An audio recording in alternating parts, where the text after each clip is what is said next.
Hey guys, Dave Hewitt here for Harris Football with Dave Piper and our first inaugural guest, Denny Carter. Thanks, guys. Thanks for having me. Thanks for coming. Denny, as you guys probably know, works for Roto World, does the Live in the Stream podcast, and most important to this conversation that we're about to have, also has Draft Day Consultant Inc. So Draft Day Consultant Inc. can really help you more, get you ready for your draft all season long. I'm trying to plug this so Denny doesn't have to. But what we're going to talk about is some common draft mistakes today.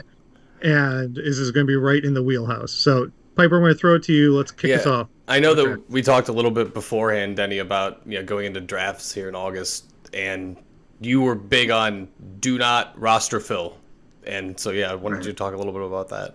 Sure. Yeah, at Draft Day Consultants, we see a lot of clients come in with the idea that as soon as you fill a position, as in your two starting wide receivers, say, in a standard, I think ESPN draft, then you immediately switch to another position. You don't take that extra receiver, that bench receiver, because you're done. You have your two guys to plug in, and you're done, and that can really lead to bypassing major values. So you'll see people fill out wide receiver, running back, quarterback, tight end, and defense.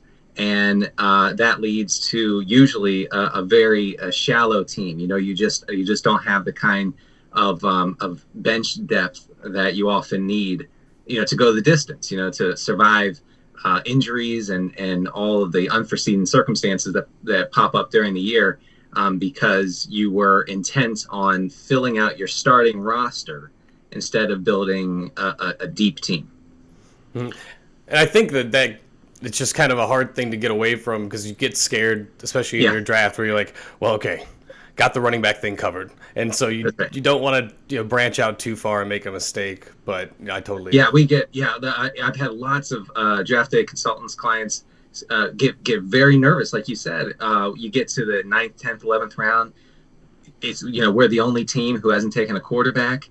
Other teams have 2 quarterbacks, sometimes even 3 by that point. And they're saying to me, why don't we have a quarterback? I thought you knew what you were doing. Why don't we have a quarterback? And I say, trust me, we're not roster filling here. There are lots. This is a one quarterback format. It's a very replaceable position. We've seen that over and over and over in recent years. So let's just keep building that depth, especially at positions where you have to start more than one player. So specifically wide receiver and running back. Mm-hmm.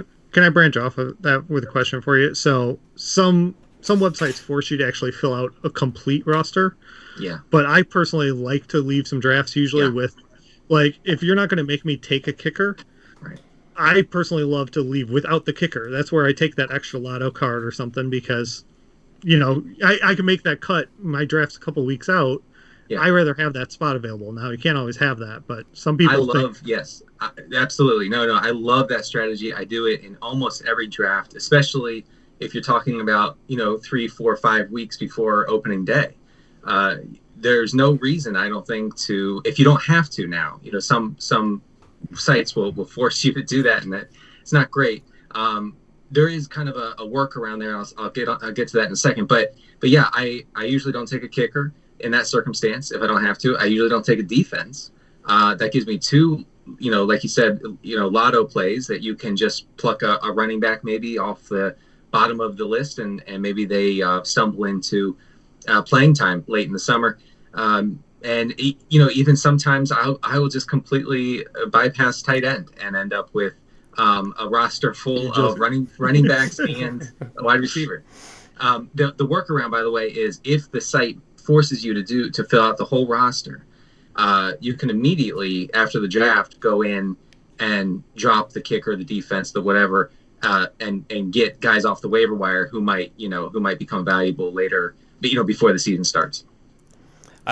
I like this new strategy that you're dropping here of the 2 position strategy, where you only draft 2 positions. Where yeah. Well, and you know what though, and in savvy leagues, and leagues with a lot of experienced players, I think it gives you it's not a huge edge, but it gives you a small edge. It's not necessary in every league for sure, but it's something that I've actually really grown to like.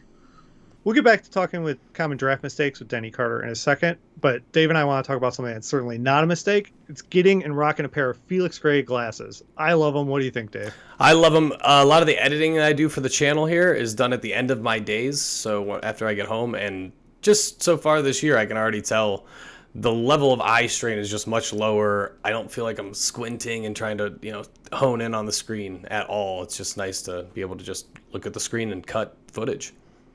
Yeah, it makes a big difference for me. So much so that I got two pairs. I've got a non-prescription pair I use for editing these videos, and I got a prescription pair that I just use for every day and watching TV, and it makes a difference for me. So if you guys want to check it out, it's felixgrayglasses.com/HarrisTube. Go to felixgrayglasses.com/HarrisTube and check out their glasses. They're really affordable, and they're pretty awesome. Okay, yeah, and I wanted to ask you another question about trying to not grab somebody in every single position as well, because I know that could be a problem. Yeah, so I think people get really caught up with trying to get the best at every position, and what I mean by that, and that sounds like a good idea. Just saying it, I'm thinking, how am I going to argue against this? But what ends up happening is, if you want that Justin Tucker, you have to, take him over somebody who could be a really solid running back 3 or wide receiver 3 or 4 or something that could, be much, much more helpful to you later down the line. But you had to get the best kicker. So you went ahead and said, and then the, defense as well.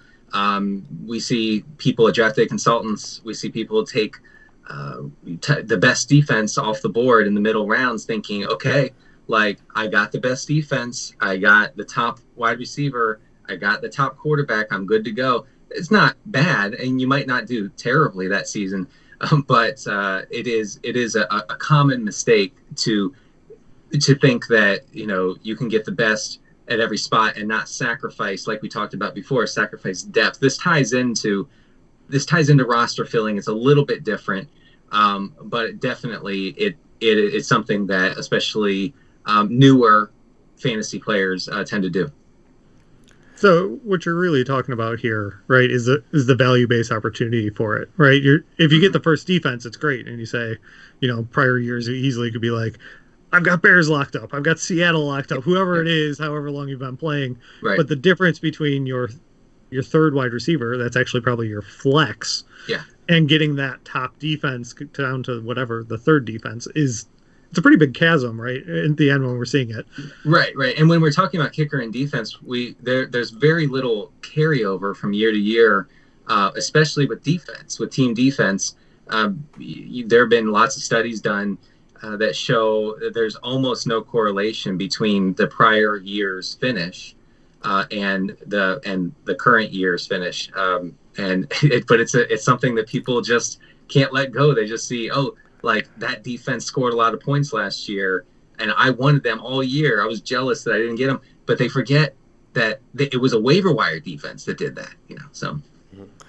And I know that another thing that we talked about before, is worrying about fears and how you have to, try not to worry too much about your fears, get over your fears, especially while drafting. And one of the fears a lot of players deal with, I know I deal with it, is you kind of see that you've drafted 3 guys out of your 4 or 5 guys on the same bye weeks, and so then you start trying to stay away from players that are on those bye weeks, and I know that you think that's a pretty common mistake.